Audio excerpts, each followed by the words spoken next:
नमस्कार दोस्तों, स्वागत एक बार फिर से आपका अपने चैनल पर, जहां पर आपको हर राजनीतिक हलचल की सच्चाई और गहराई से हम जानकारी देने वाले हैं। आज का विषय है बिहार विधानसभा चुनाव 2025 का ताजा हाल और जेवीसी का ओपिनियन पोल। इस वीडियो में आप जानने वाले हैं कि बिहार में इस बार की चुनाव में किसकी सरकार बनने वाली है।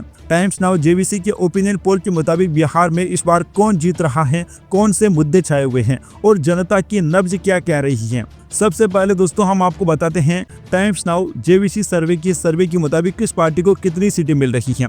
दोस्तों अगर आज चुनाव हुए तो बिहार चुनाव में किसकी सरकार बनेगी, तो टोटल बिहार में 243 विधानसभा की सीटें हैं, जिनमें से एनडीए को 136 सीटों पर जीत मिलने की संभावना है, तो महागठबंधन के खाते में 75 सीट जा सकती हैं। अन्य पार्टियों को 6 सीटें मिलने की संभावना है और 26 सीटें ऐसी हैं ना जहां पर हम लोगों को काफी कांटे की टक्कर देखने को मिल रही है। तो दोस्तों ये जो सर्वे है ना, इसका मतलब साफ है कि बिहार में इस बार एनडीए की सरकार बनने जा रही है। ये बात दोस्तों चलिए सर्वे के मुताबिक साफ होती नजर आ रही है।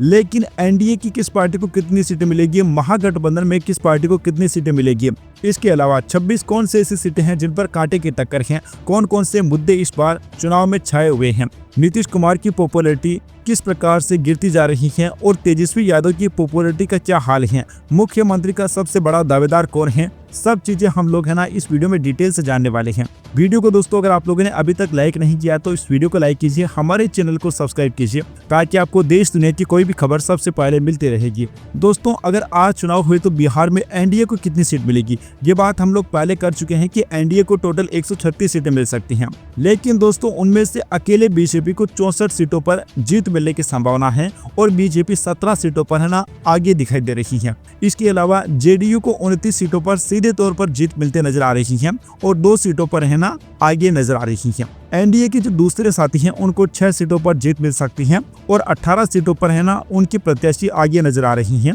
यानी कि कांटे की टक्कर यहाँ पर हम लोग कह सकते हैं। अभी दोस्तों हम महागठबंधन की स्थिति देखते हैं कि आज चुनाव हुए तो बिहार में महागठबंधन को कितनी सीटें, महागठबंधन को टोटल 75 सीट मिल सकती हैं। उनमें आरजेडी को सबसे ज्यादा 37 सीटों पर जीत मिलने की संभावना है और 15 सीटों पर आरजेडी आगे नजर आ रही है। कांग्रेस पार्टी को 8 सीटों पर जीत मिल सकती है, कांग्रेस पार्टी 2 सीटों पर आगे रह सकती है। सीपीआईएमएल को 7 सीटों पर जीत मिलने की संभावना है और 2 सीटों पर कांटे की टक्कर में आगे नजर आ रही हैं। और महागठबंधन के दूसरे साथियों को मात्र 1 सीट मिल सकती है और 3 सीटों पर इनकी जो प्रत्याशी है ना आगे नजर आ रही हैं। दोस्तों 26 सीटें ऐसी हैं ना जहां पर हम लोगों को इस बार काफी जबरदस्त टक्कर देखने को मिल रही है। उनमें सीटें हैं मिथिला की 3 सीटें, सीमांचल की 1 सीट, तिरहुत की 3 सीटें, मगध की 6 सीटें, भोजपुर की 8 सीटें और अंग क्षेत्र की 5 सीटें हैं। इन 26 सीटों पर हम लोग है ना कह नहीं सकते हैं कि किस पार्टी की जीत होगी, क्योंकि यहाँ पर जबरदस्त टक्कर है। अब दोस्तों हम लोग है ना पार्टी वाइज नजर डालते हैं कि पिछले 3 चुनाव में किस पार्टी का क्या हाल चाल है। साल 2015 में बीजेपी को 53 सीटों पर जीत मिली थी, लेकिन 2020 के चुनाव में बीजेपी को 74 सीटों पर जीत मिलती है और आज के सर्वे में 64 सीटों पर बीजेपी को जीत मिल रही है और 17 सीटों पर आगे है। यानी कि बिहार के 2025 के चुनाव में बीजेपी की सीटें सबसे ज्यादा आ सकती हैं। वहीं अगर हम आरजेडी का हाल देखते हैं तो 2015 के चुनाव में आरजेडी सबसे बड़ी पार्टी थी, 2020 में भी आरजेडी सबसे बड़ी पार्टी थी, 15 में 80 तो 2020 में 75 सीटों पर जीत मिली। लेकिन आरजेडी की 15 और 20 के मुकाबले है ना 5 सीटें कम हो जाती हैं और आज का जो सर्वे है इसमें आरजेडी को मात्र 37 सीटों पर ही जीत मिलते नजर आ रही है और जिन 15 सीटों पर है ना टक्कर चल रही है उनमें भी अगर जीत मिल जाती है ना तो भी आरजेडी का इस बार बहुत ज्यादा बुरा हाल नजर आ रहा है। जेडीयू की बात करें तो दोस्तों जेडीयू को आना जनता बिल्कुल नकारती जा रही है। 2015 में जहां जेडीयू को 71 सीट मिली थी, 2020 में मात्र 43 सीटें और इस बार के चुनाव में 29 सीटें ही मिलने की संभावना है। यानी कि नीतीश कुमार जो ये दल बदल का खेल खेलते हैं ना, वह जनता को बिल्कुल भी रास नहीं आ रहा है। जनता समझ चुकी है कि नीतीश कुमार को वोट देने का ज्यादा फायदा नहीं है और इसी कारण से जो नीतीश कुमार की पॉपुलैरिटी है ना वह घटती जा रही है। कांग्रेस पार्टी की भी है ना बहुत बड़ी दुर्दशा यहाँ पर देखने को मिल रही है। 2015 में 27 सीटें जहां कांग्रेस पार्टी को मिली थी, 2020 में घटकर 19 पर आ जाती हैं और आज के सर्वे में मात्र 8 सीटें मिल रही हैं। CPI-ML को दोस्तों 2015 में 3 सीटें मिली, तो 2020 में बढ़कर ये सीटें हो जाती हैं 12 सीटें। लेकिन आज के सर्वे में 7 सीटें मिलते नजर आ रही है। और AIMIM है ना, 2015 में बिल्कुल 0 सीट थी, 2020 में 5 सीटें, तो इस बार के चुनाव में है ना 3 सीटें AIMIM के खाते में भी जा सकती हैं। दोस्तों, अगर मैं आपके सामने बिहार चुनाव के प्रमुख मुद्दों की बात करूं तो इस समय बाढ़ का मुद्दा भी है ना जबरदस्त उछाला जा रहा है। हाल ही में पंजाब, हरियाणा, गुजरात के साथ साथ बिहार में जबरदस्त बाढ़ आई है। किसान, मछुआरे, छोटे व्यापारी सब प्रभावित हुए हैं। जनता का सवाल है कि सरकार इस आपदा से कैसे निपट रही है। महंगाई, बेरोजगारी का मुद्दा बहुत ज्यादा महत्वपूर्ण है। पेट्रोल, डीजल के दाम, खाद्य सामग्री की बढ़ती कीमतें और रोजगार के कम मौके सबसे बड़ा मुद्दा बन चुका है। इसके अलावा महागठबंधन वोट चोरी का मुद्दा बड़ा जोर शोर से उछाल रहा है, जो कि वह साबित नहीं कर पाया है। प्रधानमंत्री मोदी पर विपक्ष वोट चोरी के आरोप भी लगा रहा है। इसके अलावा दोस्तों, एक सबसे बड़ा मुद्दा ये उभर कर आया कि महागठबंधन की रैली में पीएम मोदी की मां को गाली दी जाती है। खुद पीएम मोदी इस पर बयान दे चुके हैं। और दोस्तों, इस मुद्दे पर पूरा एनडीए एकजुट हो चुका है। बिहार को पूरा बंद भी किया गया था और बीजेपी है ना इसका जमकर प्रचार कर रही है कि कैसे कोई प्रधानमंत्री को गाली दे सकता है और आप ऐसी पार्टी को कैसे सत्ता में ला सकते हैं। शिक्षा और स्वास्थ्य का मुद्दा भी है ना जमकर उछाला जा रहा है। गांव-गांव में स्कूलों और अस्पताल की स्थिति पर गहराई से ध्यान दिया जा रहा है। जनता पूछ रही है क्या हमें सही शिक्षा और स्वास्थ्य सुविधाएं मिल रही हैं। विकास कार्य भी दोस्तों बड़ा मुद्दा इस चुनाव में देखने को मिल रहा है। अभी दोस्तों, हम लोग देखते हैं कि अगर चुनाव में एनडीए की जीत होती है तो मुख्यमंत्री कौन बनना चाहिए। तो सर्वे में क्या सामने आ रहा है? सर्वे में 25% लोगों का मानना है कि नीतीश कुमार को ही दोबारा मुख्यमंत्री होना चाहिए। इसके अलावा दोस्तों, बड़ी मात्रा में 44.4% लोग कहते हैं कि जिसकी ज्यादा सीटें आएंगी सीएम उसका ही बनेगा, यानी कि उनका इशारा दोस्तों बीजेपी की तरफ है। और साफ तौर पर 20.4% लोग कहते हैं कि सीएम है ना बीजेपी का होना चाहिए। चिराग पासवान को भी है ना 10% लोगों ने अपना समर्थन दिया है। अब दोस्तों, जनता से यह भी सवाल पूछा जाता है कि अगर महागठबंधन की जीत होती है तो बिहार का मुख्यमंत्री कौन होना चाहिए। यानी कि अगर महागठबंधन जीतता है तो 45.9% लोग मानते हैं कि तेजस्वी यादव मुख्यमंत्री बनने चाहिए और 36.9% लोगों का कहना है कि गठबंधन सहयोगी तय करे। लालू परिवार से बाहर का सीएम हो, ये 17.2% लोग मानते हैं, सर्वे में सामने आ रहा है। अभी दोस्तों, हम ओवरऑल देखते हैं कि बिहार की जनता किसे सबसे ज्यादा मुख्यमंत्री के तौर पर पसंद कर रही है। तो दोस्तों, ये जो सर्वे सामने आया है, तेजस्वी यादव को जनता सबसे ज्यादा पसंद करती है मुख्यमंत्री के चेहरे के तौर पर।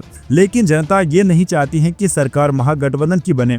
30% लोगों का ये कहना है कि तेजस्वी यादव मुख्यमंत्री बनने चाहिए। सर्वे में सामने आया है कि 23% लोग नीतीश कुमार को सीएम बनते देखना चाहते हैं। 14% लोग प्रशांत किशोर को सीएम देखना चाहते हैं। 9% चिराग पासवान को। सम्राट चौधरी को 9% लोगों ने समर्थन दिया है और 5% लोग ऐसा कहते हैं कि बीजेपी से कोई भी चेहरा हो। 10% लोग महागठबंधन से किसी भी चेहरे को मुख्यमंत्री के रूप में देख सकते हैं। अभी दोस्तों, आरजेडी में अंदरूनी कलह चल रही है। तेज प्रताप यादव ने अपनी अलग पार्टी बना ली है, वह तेजस्वी यादव के खिलाफ भी बयान दे रहे हैं। तो इसे जनता कैसे देखती है? सर्वे में जब ये सवाल पूछा गया तो 45% लोग कहते हैं कि ये परिवार का मामला है। 34.7% लोग कहते हैं कि लालू परिवार में लड़ाई है, जबकि 10.3% ऐसे लोग हैं जो इसे नाटक और मार्केटिंग की रणनीति मान रहे हैं। वैसे दोस्तों, इस सवाल पर अपनी जो भी राय है नीचे कमेंट बॉक्स में जरूर लिखिए। अब दोस्तों, सबसे बड़ा जो सवाल आ रहा है प्रशांत किशोर का। प्रशांत किशोर के बारे में आपकी क्या राय है? 12.4% लोग मानते हैं कि प्रशांत किशोर इस बार के चुनाव में किंग मेकर की भूमिका में रहने वाले हैं। 32.7% लोग मानते हैं कि वह सबका खेल बिगाड़ देंगे और 43.2% लोगों का कहना है कि इस चुनाव में उनको कुछ खास हासिल नहीं होगा, यह अगले चुनाव की तैयारी है।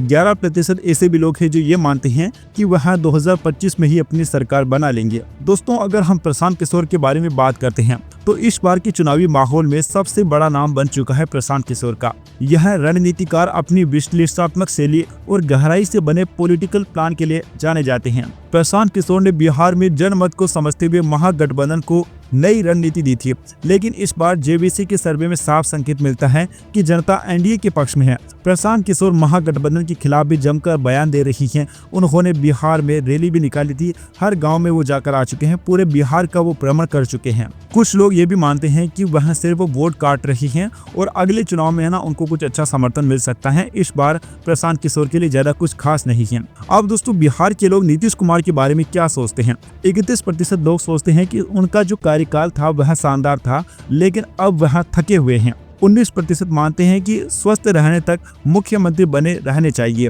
12% का कहना है कि उनके जैसा कोई भी कद्दावर नेता नहीं है। 24% ये मानते हैं कि युवाओं को सत्ता सौंपने का सही समय आ गया है, यानी कि नीतीश कुमार को अब रिटायर्ड हो जाना चाहिए। वैसे दोस्तों ये है ना बिहार का पूरा सर्वे था। हमने हर एक मुद्दे को कवर किया है कि बिहार में कौन सा मुद्दा प्रभावी है, कौन सीएम बन सकता है, किस पार्टी को कितनी सीटें मिल सकती हैं, पिछले चुनाव की क्या स्थिति थी और पसंदीदा मुख्यमंत्री का चेहरा कौन है, किस पार्टी में से किसे कौन सी पार्टी चाहती है, जनता क्या चाहती है। हर एक चीज को हम लोगों ने इस सर्वे में कवर किया है। आपको क्या लगता है बिहार में इस बार किस पार्टी को कितनी सीटें मिलेगी? अपनी राय नीचे कमेंट बॉक्स में बताना ना भूले। इस वीडियो को लाइक करें और हमारे चैनल को सब्सक्राइब करें। वीडियो को ज्यादा से ज्यादा शेयर जरूर कीजिए ताकि आपको देश दुनिया की खबरें सबसे पहले मिलती रहेगी। बिहार चुनाव का सबसे पहला अपडेट आपको हमारे चैनल पर ही देखने को मिलेगा।